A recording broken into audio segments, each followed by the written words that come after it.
Muy buenas tardes. ¿Cómo se sienten ya a mitad de semana? Bien, gracias a Dios, ¿verdad?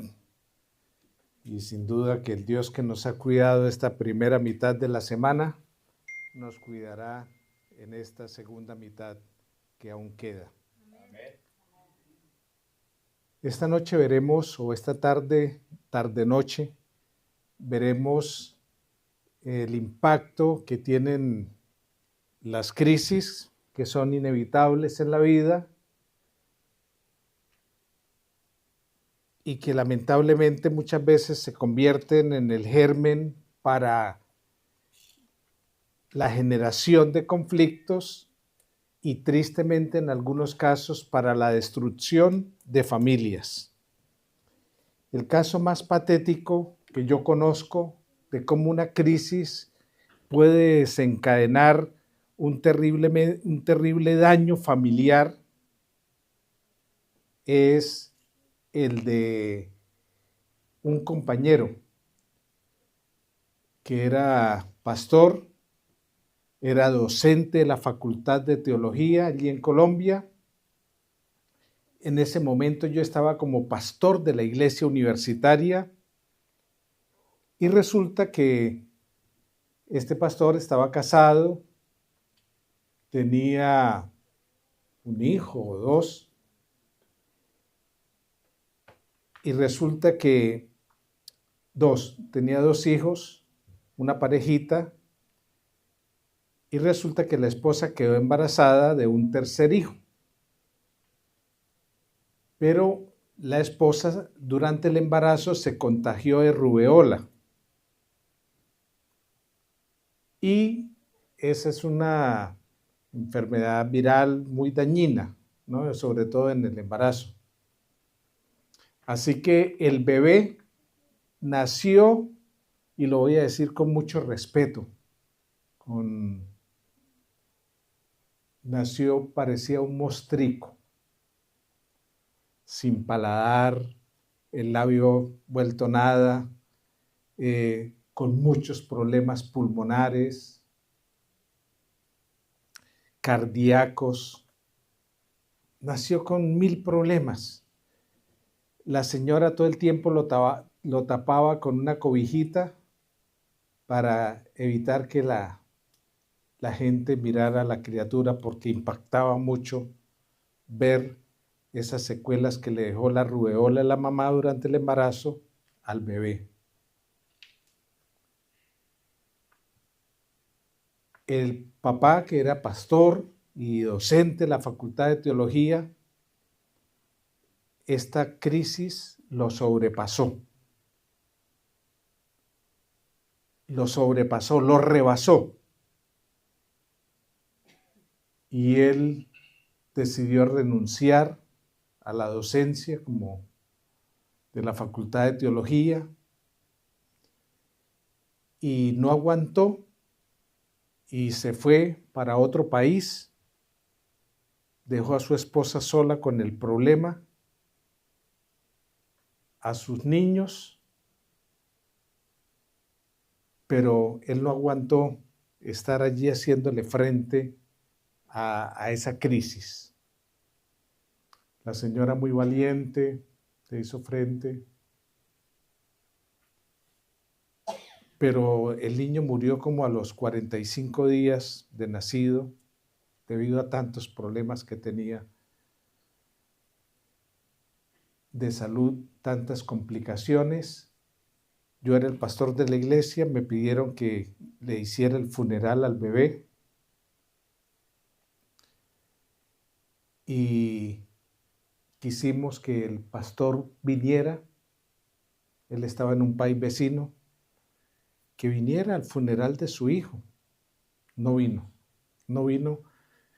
pero no por malo, no por que fuera alguien desalmado, no, sencillamente la crisis lo rebasó, lo aplastó, lo superó y él no se sentía capaz de hacer frente a nada relacionado con esa crisis. lo que hizo fue huir de la crisis.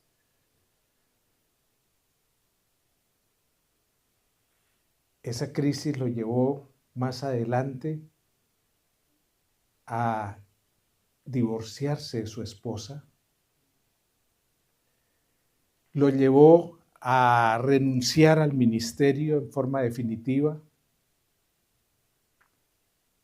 lo llevó a perder la ordenación al ministerio y lo llevó a perder la feligresía de la iglesia porque empezó a consumir alcohol, empezó a manejar muy mal la crisis, muy mal la crisis. Se salió de la iglesia, ese Dios en quien él había creído perdió toda fe en él. Era hijo también de un pastor. Así que para mí es un caso patético de cómo una crisis puede acabar con una familia, con un ministerio, con la fe. Lo destruyó completamente, completamente. Uno de sus dos hijos que quedaron vivos hará unos 4 años, lo asesinaron a la salida de una discoteca. Sus hijos también se apartaron de Dios. Y él murió hace como 1 año, el pastor, pero unos mesecitos antes ya se había reentregado a Dios. Él después tuvo otra familia, pero es un caso dramático. Entonces yo quiero hablar esta noche de cómo las crisis impactan, ¿no?, la vida familiar. ¿Cuál es la crisis familiar más grande o grave que has vivido, que has tenido?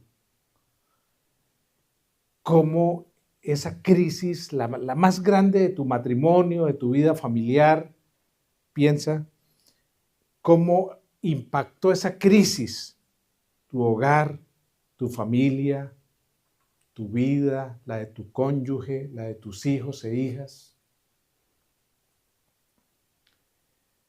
¿Alguien se atreve en 1 minuto y medio en darnos un resumen de cuál ha sido la prueba más dura que has vivido como familia? ¿Cuál ha sido la crisis que más ha impactado tu familia, la más grande? ¿Alguien nos quiere hacer un resumen de máximo 2 minutos? ¿O no han tenido crisis así que valga la pena contar?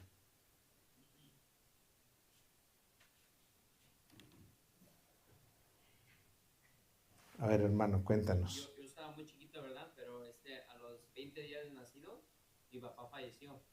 Mi mamá tenía a 6 de nosotros, en el cual ella se quedó viuda. Y mamá, todo el tiempo, pues, su trabajo era tener bebés, ¿verdad? Y cuidarlos. Así es de que cuando mi papá falleció, mi mamá estaba completamente perdida. No sabía qué hacer porque mamá, pues, se dedicaba a los quehaceres de la casa, no sabía, ¿verdad?, los oficios de una persona trabajadora, pero sabía que era mamá. Pero lo más importante fue de que ella se mantenía en la fe y, o sea, las historias que ella cuenta, nosotros nos quejamos y eso no es nada, ¿verdad? Claro. Pero, o sea, es increíble cómo fue que mamá con, ya ahora 7, ¿verdad? Somos 7 en total, pero con 6 hijos, ¿verdad? Luchó y pudo vencer y gracias a Dios, pues, Lo sacó nos adelante a sacó los 6 adelante hijos y y somos lo ella que se somos, mantuvo en la fe. correcto, y somos lo que somos por ella y por Amén, Dios, amén, pero o amén. sea, las ganas que ella le echó, las ganas que ella pudo vencer los estereotipos, ¿verdad? Cuando nos venimos para acá, para Chicago, lo primero que dijeron es: llévate a tus hijos otra vez para México, que aquí todos van a crecer gangueros, las muchachas van a salir embarazadas, antes de tiempo, todas siguen casadas con el mismo marido. Yo y mi hermano, ¿verdad? Estamos casados también con la misma esposa. Y ninguno de nosotros, ¿verdad? Nos refugiamos en las gangas o en los vicios, en ninguna manera, ¿verdad? Entonces las que no están casadas, ¿verdad? Pues gracias a Dios están bien y pues, o sea, el poder de Dios que le dio la sabiduría y la inteligencia a mamá para poder criarnos a nosotros. Ok, gracias, gracias. Bueno, noten cómo una crisis muy dura, ¿cierto? Una madre, una esposa que queda con 6 hijos, viuda, con mucho desamparo, pero manejó, ¿no?, con mucha sabiduría esa crisis, sacó adelante a sus hijos, están en la fe, están bien, gracias a Dios.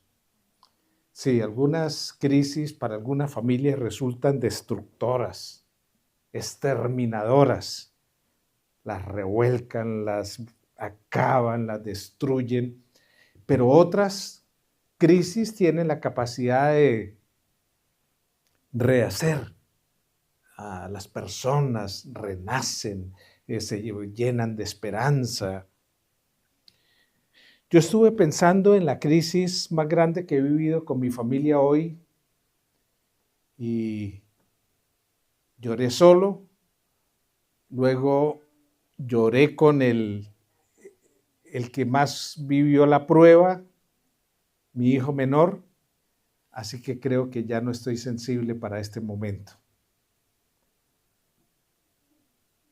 Resulta que nuestro hijo menor le dio aquí el síntoma que le da a los que sufren de apendicitis, pero él tiene distrocardia y situs inversos total. Él tiene todos los órganos superiores invertidos, el corazón a la derecha, el hígado al otro lado, en fin, ¿no? Todo al revés.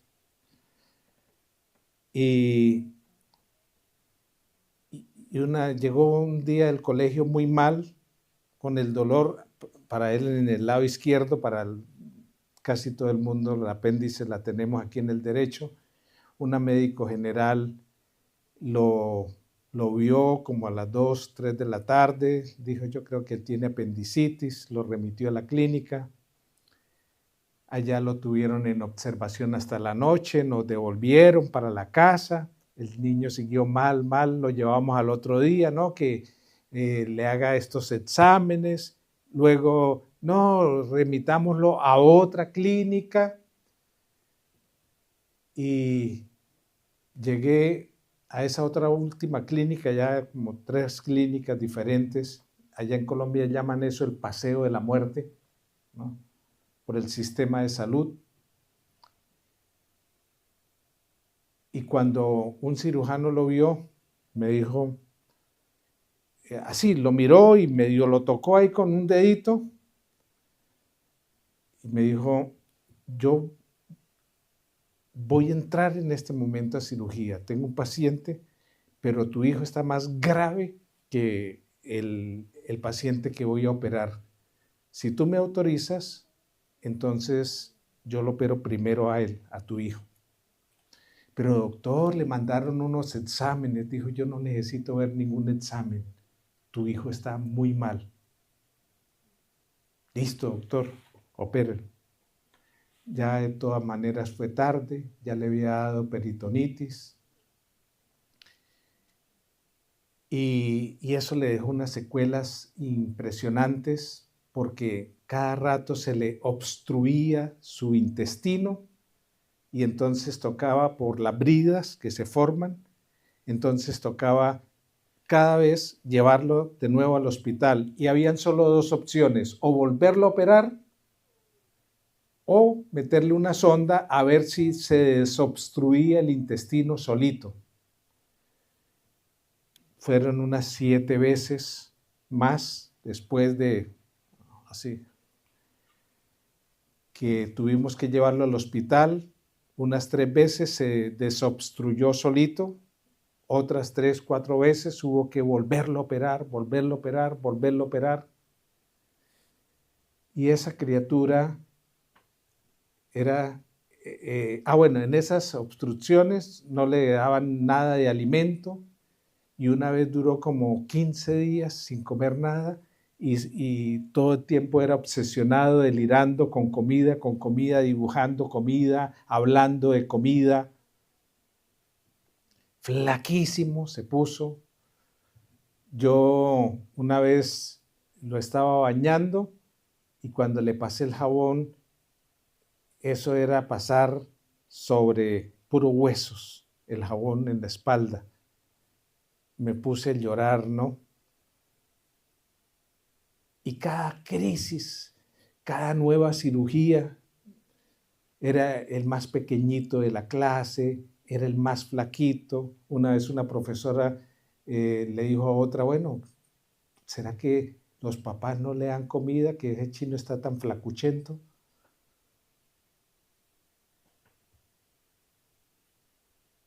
Y la iglesia ore y ore y ore por ese niño, ore y ore y ore por ese niño. Por allá a los 14 años, él tenía como unos 10, 9 añitos. A los 14 años tuvo la última cirugía, la última hospitalización y gracias a Dios él ya tiene 30 y no le ha vuelto a dar nunca más. Pero hermanos, a mí me devastaba cada vez que tenía que llevarlo al hospital. Me sobrepasaba cada vez que el doctor me decía hay que volverlo a operar. Se me arrugaba el corazón de verlo 15 días sin comer.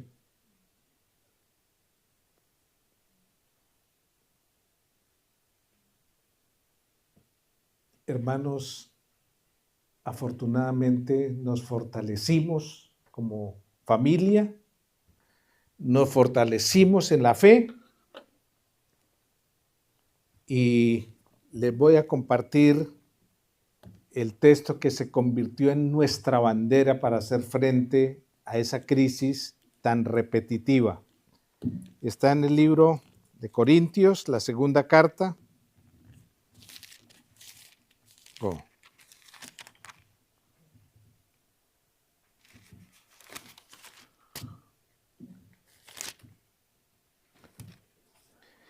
En el capítulo 4,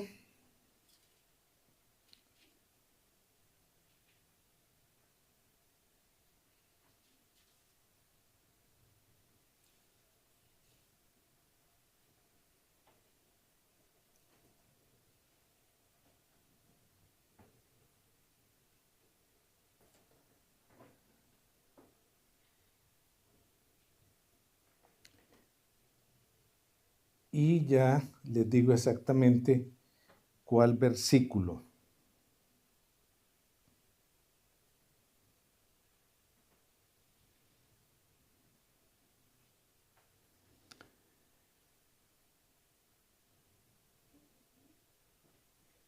Versículo 8. Por todos lados nos presionan las dificultades, pero no nos aplastan. Estamos perplejos, pero no caemos en la desesperación. Somos perseguidos, pero nunca abandonados por Dios. Somos derribados, pero no destruidos. Y entonces yo comparaba lo que hizo la crisis en mi hogar y en mi vida con lo que hizo, lamentablemente, con el hogar de mi compañero y mi amigo, porque ese pastor era también un amigo mío. A él la crisis lo aplastó.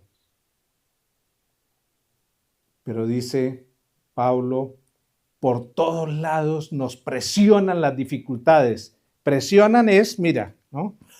Ay, te aprieta y te empuja. Pero no qué, pero no te aplasta, ¿no? Tienes la capacidad, la crisis de presionarte, pero no te aplasta. Estamos perplejos, asombrados, uno lleno de preguntas y dudas y cosas, pero dice, pero no caemos en la desesperación. Somos perseguidos, pero nunca abandonados por Dios. somos derribados.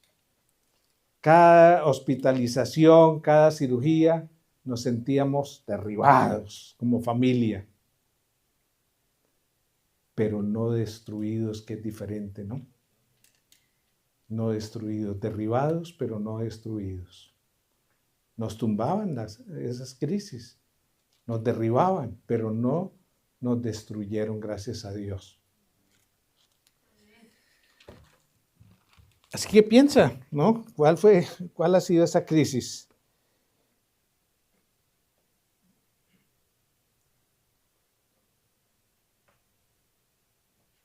En la campaña evangelística que acabo de tener en Kenner, el estado de Luisiana, y como a 30 minutos de New Orleans, un hermano me dijo: pastor, yo acabo de salir de la cárcel. Estuve tres meses. Y entonces, para asustarme, porque era el primer encuentro, la primera interacción que teníamos, dijo: porque yo asesiné a una persona. Entonces me dijo: no, mentiras.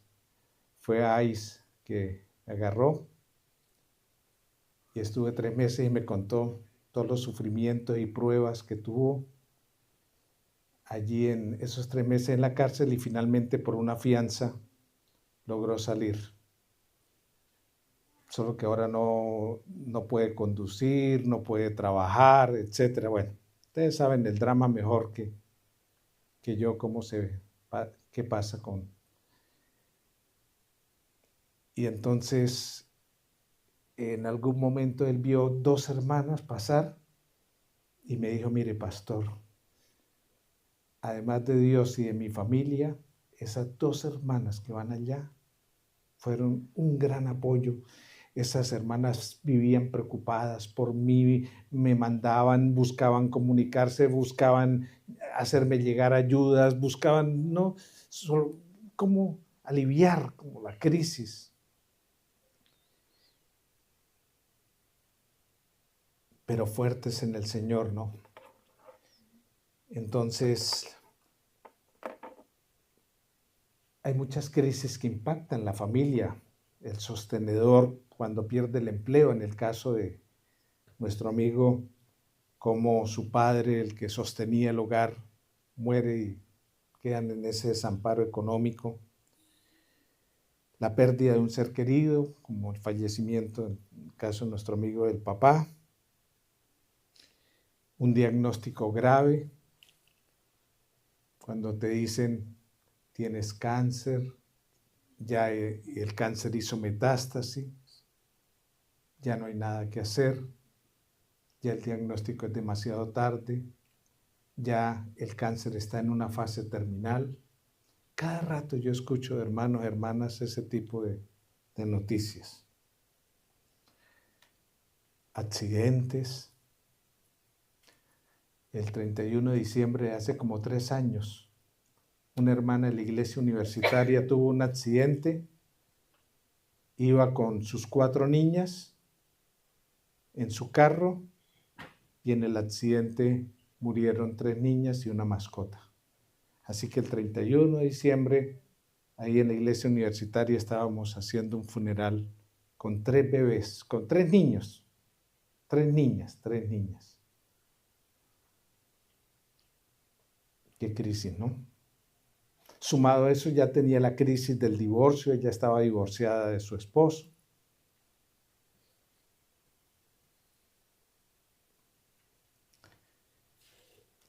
Hermanos, esta que tuve que ver a un hijo,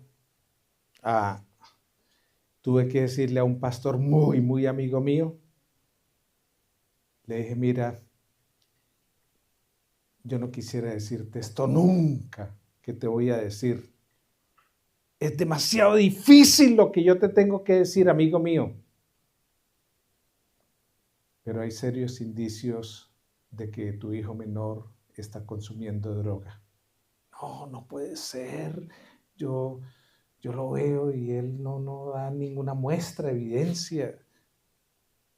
Mi amigo, haz las averiguaciones correspondientes. Ojalá esté equivocado yo, Ojalá mi hipótesis sea falsa. Y averiguó, lo llevó al médico, le hicieron unos exámenes de laboratorio y efectivamente habían evidencias de residuos de que era consumidor de droga.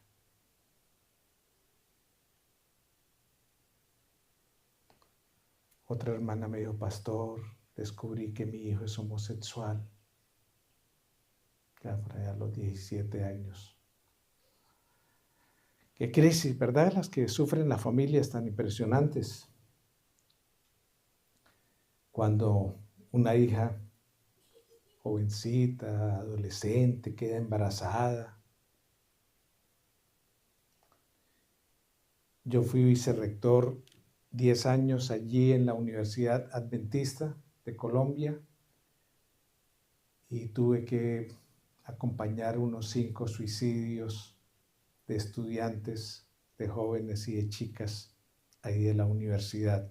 Afortunadamente ninguno de esos se suicidó dentro del campus. Lo hicieron en su casa o en la casa donde vivían afuera o en la casa de su misma familia. Pero de los funerales más horribles, dolorosos, uno como pastor no haya que decir, qué hacer, cómo reaccionar, cómo ayudar, ¿no? Una chica ahí, estudiante de enfermería, se suicidó un 31 de diciembre, como a las 10 de la noche. Ese fue el feliz año para los padres y los hermanos y hermanas de esa chica.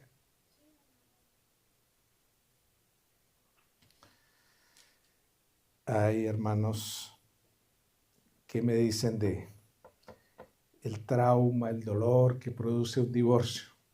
Una influencer, la vi en una conferencia mexicana y ella reúne mucho público y entonces preguntó, ¿quiénes aquí son divorciadas o divorciadas? Levanten la mano. Y claro, casi nadie quería levantar la mano y las que la levantaban o lo levantaban hacían así la manito. Dijo, levántenla bien, que eso les costó mucho, que eso les dolió mucho, que eso fue muy fuerte para ustedes, ya pasó lo más difícil, ahora cuéntenlo. Sí, hermanos, qué doloroso es ver a una familia en proceso de divorcio, ¿no? Ver el impacto que eso tiene en los niños, en los hijos, en las hijas. Duro, duro. La segunda pregunta que quería hacerte, además de cuál es el evento, la crisis, ¿no?, que en tu vida familiar te ha perturbado, porque eso sí tienen las crisis capacidad de perturbarnos, de desestabilizarnos, de llevarnos a perder el equilibrio. Yo les conté alguna noche que yo he tenido unos 3 episodios de vértigo, pero eso es horrible, porque eso es como si el mundo se lo estuvieran moviendo, ¿no? Le movieran el piso. Bueno, las crisis literalmente nos mueven el piso, nos desestabilizan, nos desequilibran, nos trastornan, nos llevan a caernos. Pero la segunda pregunta, y la puede contestar otra persona distinta, ¿con qué recursos contaste para afrontar esa perturbación, esa crisis, esa desestabilización? ¿Qué fue lo que más les ayudó para sobrellevar ese divorcio, para afrontar el suicidio de un hijo, de una hija, para descubrir esa verdad de que tu hijo o tu hija consume droga o es homosexual? ¿Qué les ha ayudado a ustedes en sus crisis o en el accidente que hubo en un miembro de tu familia y perdió la vida o quedó inválido?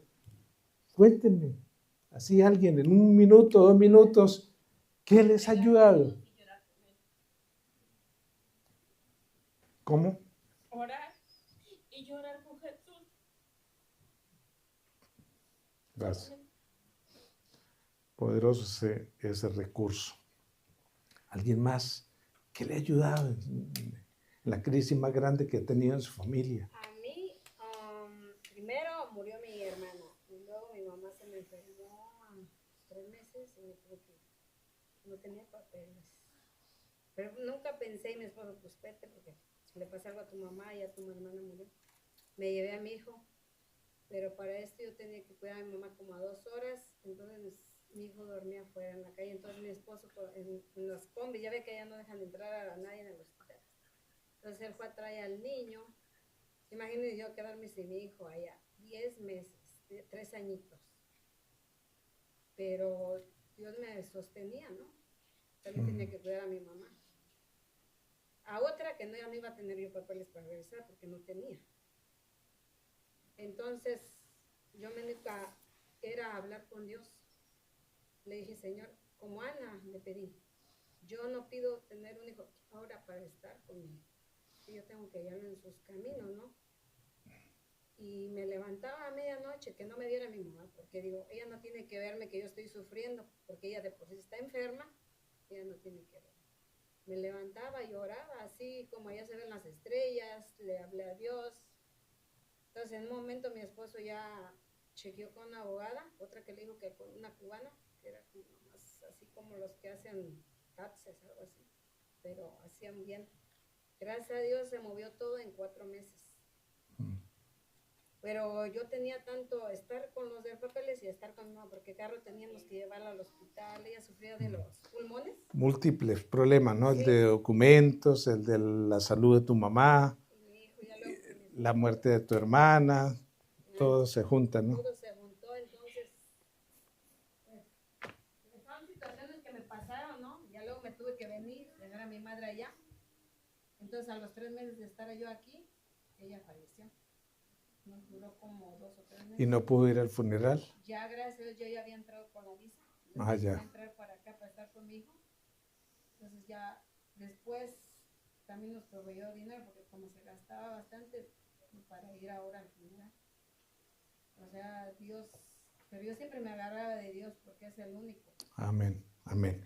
Mira, hermana, justo otra experiencia que tuve en Luisiana es que el coordinador de interesados, el que más me acompañó, ayudó a hacer visitas esa semana, él tenía el mayor número de interesados, dándole estudios bíblicos, etcétera. Y yo agradecido con el hermano porque fue una bendición toda la semana. Fue con quien más hice visitas para sacar decisiones esa semana allí, bautismos.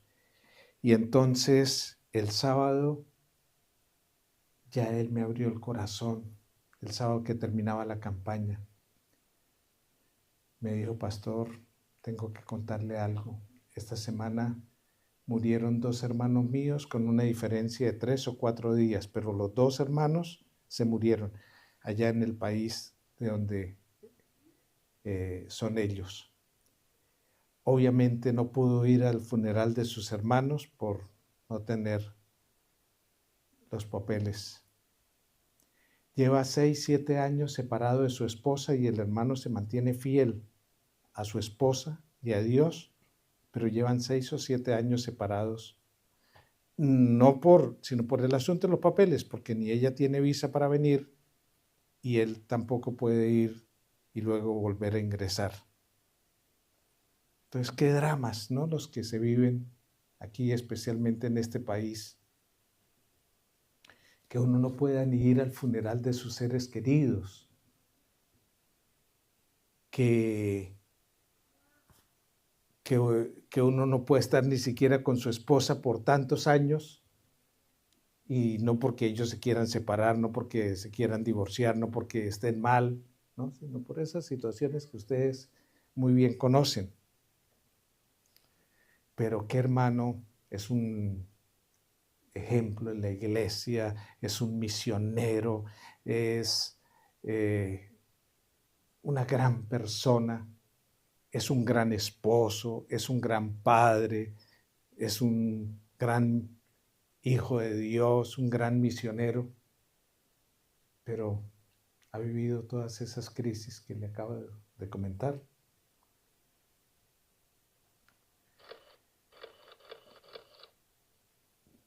como les decía, las crisis tienen el poder de impactarnos en lo personal y en lo familiar. Gracias al hermano Dayanés, estoy estrenando aquí señalador láser. Y el impacto de una crisis tiene que ver con un suceso detonante, ¿no?, que aumenta nuestro estrés, nuestra tensión, nuestra ansiedad. Cuando vemos que frente a esas crisis los intentos de solución fracasan, yo intentaba hacer lo que pudiera hacer por mi hijo, pero no. Si había que hospitalizarlo, no había otra. Si había que operarlo, no había otra, ¿no? Y sigue aumentando la tensión, el estrés, la ansiedad. Y entonces se movilizan nuevos recursos de emergencia para hacer frente a la crisis. Y esos recursos pueden ser, aquí lo voy a pasar, esos recursos pueden ser personales, familiares, comunitarios o del entorno. Ese hijo mío menor, con todo lo debilucho que era, ahora ustedes lo vieron en la foto el primer día, ¿no? Es casi igual de alto a mí, corpulento. Es un milagro ese muchacho. Y él era muy resiliente en la prueba. Tan solo en la última cirugía yo me quebré cuando ya tuve que entregarlo para que lo llevaran al quirófano. Pero ese día yo me quebré como nunca antes.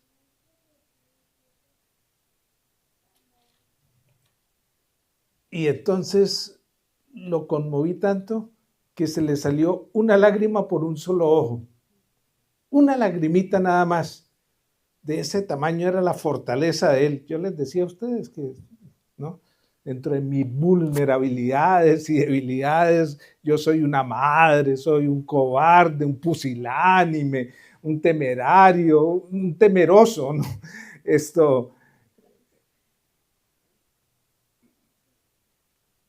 Y ese peladito, tan fuerte, Dios mío. Y hoy cuando le dije, mira papá, esta noche yo voy a predicar sobre las crisis familiares, y obviamente la crisis que tú viviste es lo que más me ha impactado hoy, y no solo a mí, sino a todos los miembros de la familia. Digo, papá, yo sé que mi crisis los afectó más a ustedes, a Marcel, mi hermano, a mi mamá y a mí, a usted que a mí, ¿no? ¿Por qué? Porque él tiene más recursos intrapersonales para hacer frente a la crisis que los recursos que yo tengo. Yo me desmorono, me desbarato, me desestabilizo, no, yo no tengo ese, dicen en Colombia, ese perrenque, esa fuerza interior, ¿no? Para, como ese pastor que, no, pues llegó el primero que no va a llorar, ¿no? No, yo no puedo decir eso. Ese asusta el miedo le esconde a ese pastor. Cambia a mí el miedo, me acobarda, me aplasta, me todo. Entonces, primero hay que buscar qué recursos intrapersonales tenga cada persona. Mientras tú tengas más recursos intrapersonales, más fácil vas a poder llevar lo que venga. Hay gente que no. Se perdió empleo, pues mañana me levanto más temprano a buscar trabajo, y así no se desmoronan, ¿no? Hay gente que, pasó esto, pues vamos a buscarle solución. No se derrumban porque tienen fortaleza interior, psicológica, intrapsíquica. Los recursos familiares. esa prueba que les digo nos unía mucho como familia. Éramos muy solidarios. En cambio, esta hermana de la rubeola no encontró ese recurso familiar, ese apoyo familiar. El esposo la dejó sola. La abandonó, se fue para otro país, no vino al funeral del bebé. Ella no tuvo ese recurso familiar de un padre, de un marido. Mi amor, estoy contigo, ese es nuestro hijo, vamos a salir adelante con esta criatura a pesar de todos sus problemas. ¿Qué han hecho los demás miembros de tu familia en tus crisis? ¿Te han apoyado, te han acompañado, han sido solidarios contigo o te han dejado solo o sola? La comunidad, esa iglesia universitaria sí que oraba por nuestro hijo. Eso en todos los cultos oraban.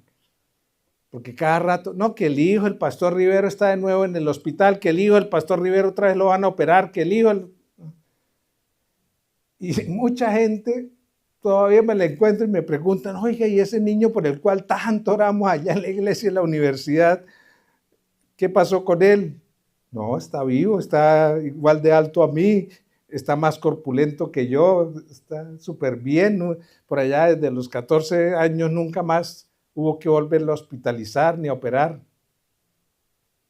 Amén. La comunidad, ¿no? Y ustedes deben encontrar en su núcleo aquí, en la iglesia en la cual ustedes pertenecen, apoyo, acompañamiento.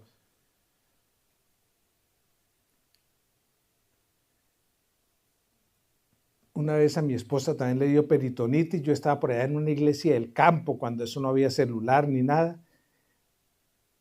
Y entonces yo no sabía ni que le había dado peritonitis y que la habían operado, ni nada. Y llevábamos una semana en el distrito, nadie nos conocía de la iglesia, no éramos amigos todavía de ningún hermano de iglesia. Pero los hermanos cuando se enteraron, la llevaron, le compraron chancletas, yo no sé qué más, le llevaban las cosas que requería para el hospital, le compraron los medicamentos porque era un hospital de mala muerte, no tenía nada. Y la sacaron del hospital, la llevaron a la casa, le hacían la comida, le daban los medicamentos, le hacían aseo a la casa. Dios mío, cuando yo veo todo eso que hicieron los hermanos que no nos conocían todavía, que no nos apreciaban, que no habíamos hecho amistad, todo lo que hicieron por mi esposa, cuando mi esposa se recuperó, le dije, mi amor, tenemos que darnos todo a esta iglesia. Qué hermanos tan maravillosos, qué hermandad tan preciosa la que hay en este lugar. Mira todo lo que hicieron por ti, por nosotros, sin conocernos, sin apreciarnos. Es tu iglesia solidaria con las crisis, con las pruebas de los demás hermanos y hermanas. Amén. Le dan el acompañamiento a esos que se están divorciando.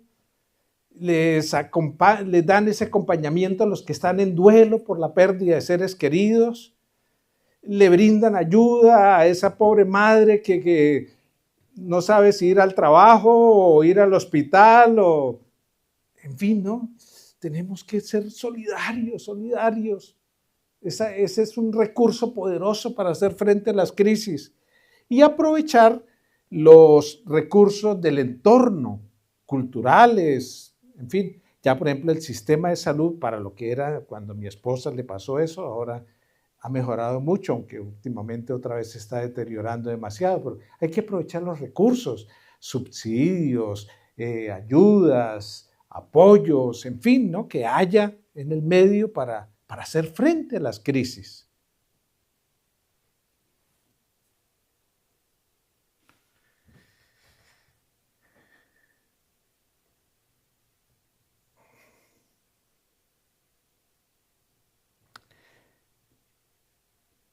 Hermanos, frente a las crisis hay estrategias funcionales y estrategias disfuncionales.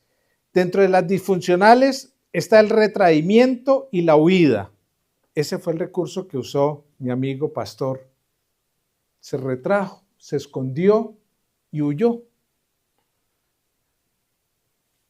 Ahora, no lo estoy juzgando, no estoy diciendo, no tuvo los recursos suficientes espirituales e internos, psicológicos, psíquicos, para no caer en eso, pero es una forma equivocada de afrontar las crisis.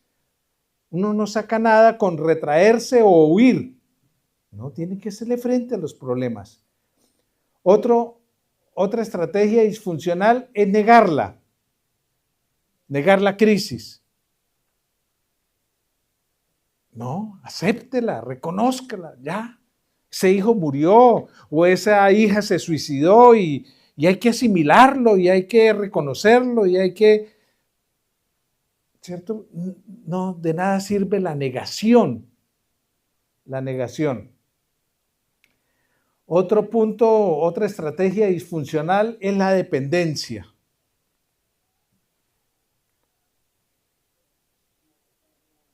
¿Qué tal? Porque yo me sentía devastado por las pruebas, entonces dejar al hijo mayor y a la esposa, bueno, defiéndanse ustedes como puedan, porque, ¿no? Y yo depender enteramente de ellos. ¿No?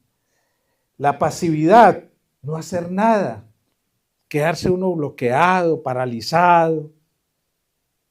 ¿No? Hay que buscar qué se hace. Hay personas que se vuelven agresivas en las crisis, empiezan a tratar mal a los demás miembros de la familia. ¿Cuáles son estrategias funcionales? Exprese sus sentimientos, hable lo que le duele. ¿Por qué fue tan doloroso su divorcio?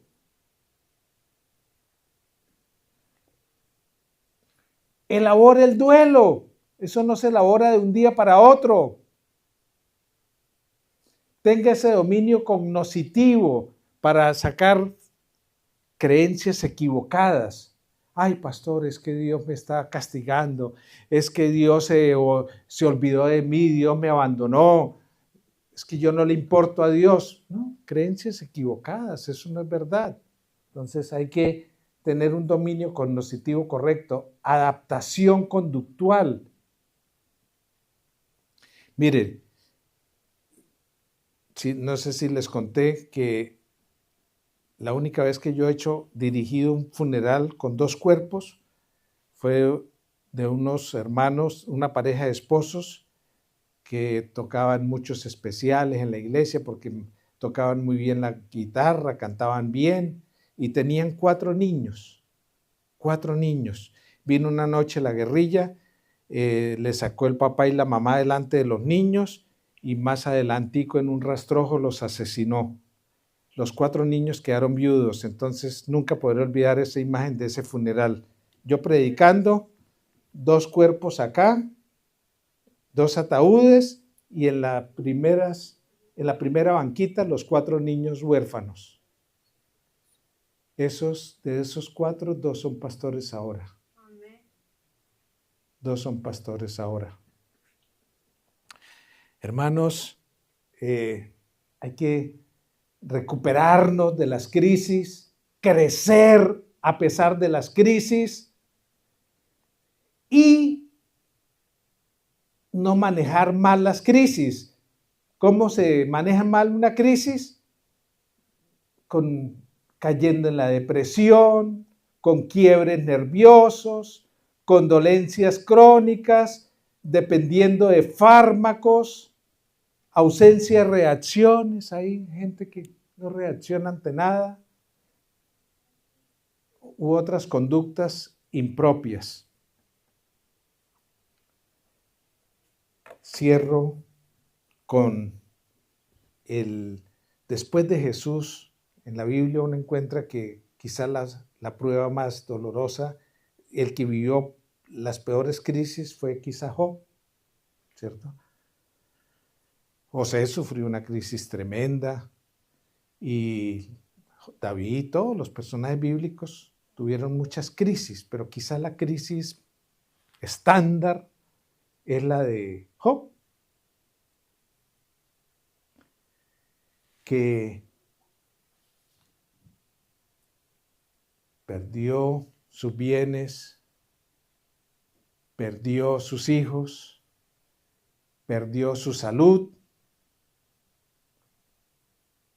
y dijo, Jehová dio, Jehová quitó, bendito sea el nombre de Jehová. Aunque Jehová me matare, yo en él confiaré. Amén. Amén.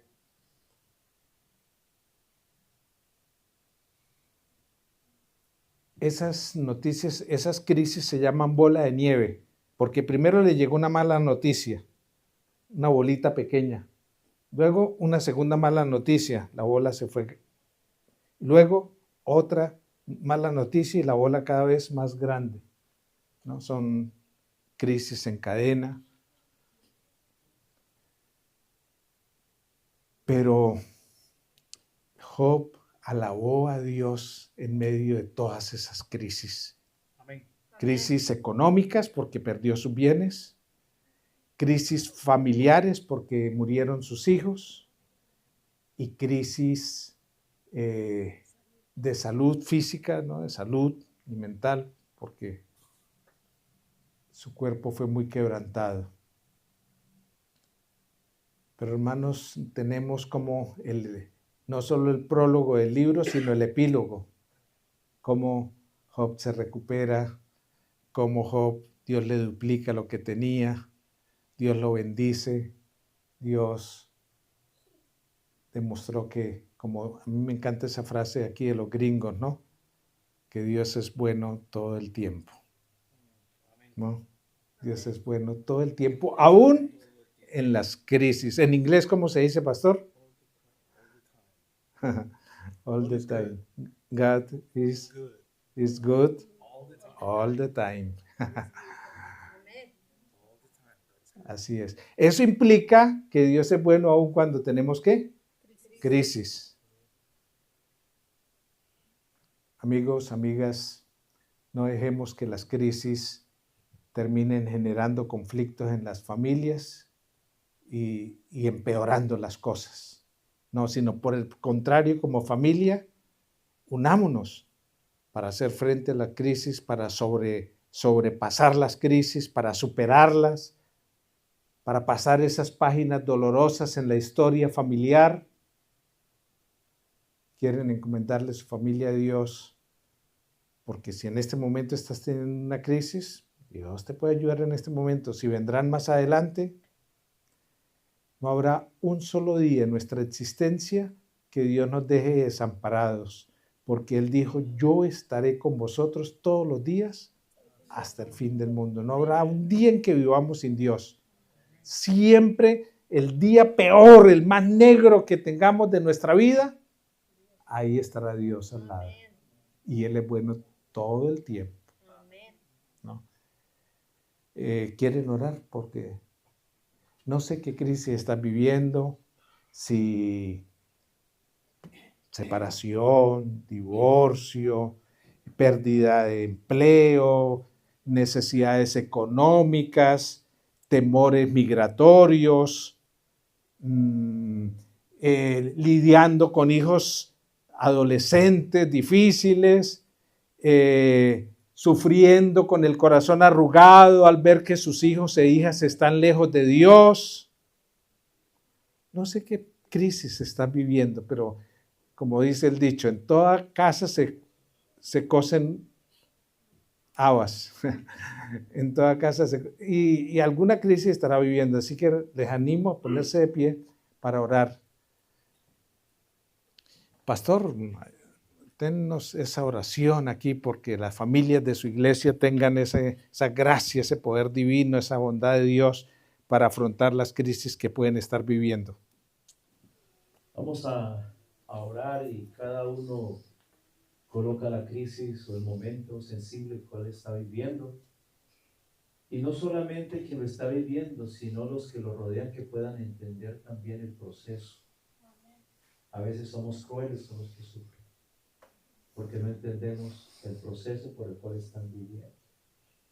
Así que vamos a orar y vamos a arrodillarnos y colocamos ante nuestro Dios precisamente eso que nos hace doler, pero también las oportunidades que podemos encontrar en medio de la crisis. Querido Dios y Padre, tú eres bueno, Señor, muy bueno, porque a pesar de lo que se sufre, tú siempre tienes una esperanza. Siempre hay una oportunidad para aprender, para crecer, para hacer cambios, para unir, para ver una realidad más grande que a veces uno no la contempla. Sabemos que no nos gusta sufrir. Sabemos que cuando llega el momento de la crisis, como en un principio la palabra original de crisis es separar el trigo de la paja.